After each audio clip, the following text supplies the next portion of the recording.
او خدای دې معافي وکړي خو زړه مې ورته پاک نه دی نو ښکلې میاشتې ګرځولي دي یا بس پولو خدای دې معافي وکړي خو زړه مې ورته پاک نه دی نو ښکلې میاشتې ګرځولي دي یا بس پولو او تاجه دا خلک به ستا ګډ وډ شعر ته څنګ نه کیني دوی ګرځولی دی تر ننه مې راوسپولو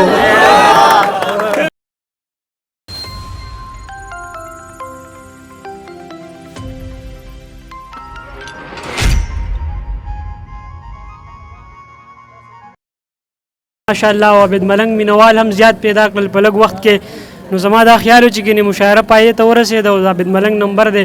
بهرحال عبد ملنګ ته خپل علاقې ته خپل کلي ته په راتګ باندې هرکلی وایم او صرف د هغه د میلمستیا په خاطر او چې بیا دا ونه وایي چې ستاسو کلي ته درغلی وم او پټ شوی نو د دغې دپاره مې حاضري ولګوله نو ډېره زیاته مننه د دغه ملګری ابرار دغه نننۍ غونډه را جوړه کړې ده عبد ملنګ ته د هغه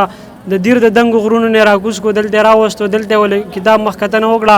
زمونږ سرونه د فخر نه اوچت کړل نو ډېره زیاته مننه ابرار خان خوشحاله اوسې څو شعرونه وایم چې زما دپاره چې غم نشي وړلی خس پولو زما دپاره چې غم نشي وړلی خس پولو ښکاري بوج شوی یم باقي د خپلو لس پولو زما دپاره چې غم نشي وړلی خس پولو ښکاري بوج شوی یم باقي د خپلو لس پولو لکه ماشوم چې د بېوسه پلار نه مم وغواړي ژوند راته وجړل چې ما واخله واپس پولو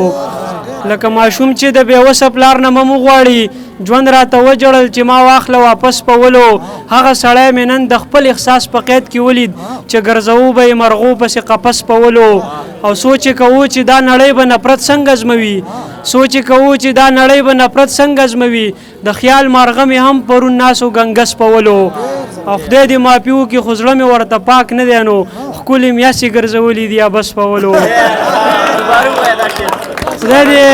خدای دې معافي وکړي خو زړه مې ورته پاک نه دی نو ښکلې میاشتې ګرځولي دي یا بس پولو او تاجه دا خلک به ستا ګډ وډ شعر ته څنګ نه کیني دوی ګرځولی دی تر ننه مې راوسپولو چې زما زړه ورته ژړا کوي نو واوا کوي په ما چې هره ناروا کوي نو واوا کوي د هغه خپله ښځه دا په و پردو کې ساتي خو چې د بل ښځه ګډا کوي نو واوا کوي د هغه خپله ښځه دا په و پردو کې ساتي خو چې د بل ښځه ګډا کوي نو واوا کوي د غربت غږ زما د قام ذهنیت دومره پریست د غربت غږ زما د قام ذهنیت دومره پریست چې دړی سوټي د چا غوا کوي نو واوا کوي د غربت غږ زما د قام ذهنیت دومره پریست چې دړی سوټي د چا غوا کوي نو واوا کوي او تاجه د دې دنیا دستور دی خفه کېږه مخو تاجه د دې دنیا دستور دی خفه کېږه مخو دلته چې بل ته څوک واوا کوي نو واوا کوي مننه څه شعرونه وایم چې د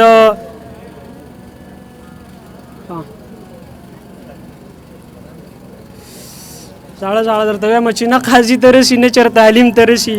وروره زما او ستا خبره به تقسیم ته رسي او موږ فیصله وکړه قاضي رقیب ته وویله چې دا مشره ستا شوه خو دا کشره ابراهیم ته رسي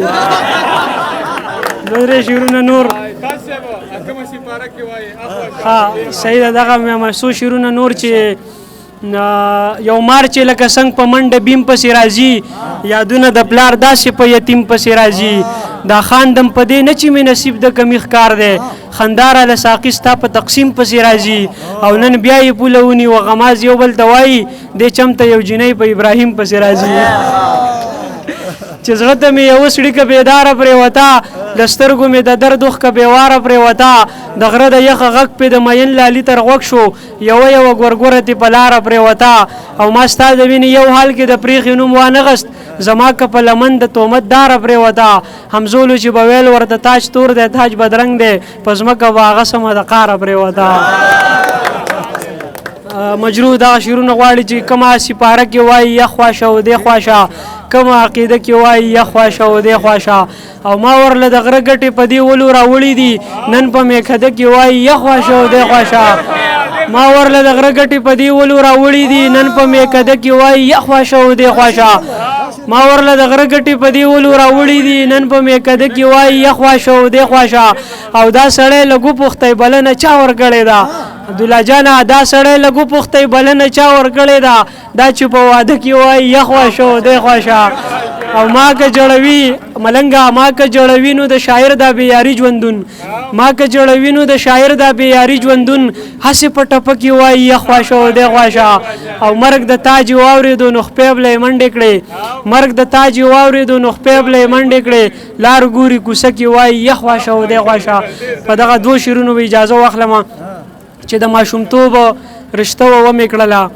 د ماشومتوب رشته ومې کړله په دروازه کې راته ترور ناسته وه او ستا د واده نه پس مې ځان وجوخو ما ته په کور کې بوډۍ مور ناسته وه خیره مننه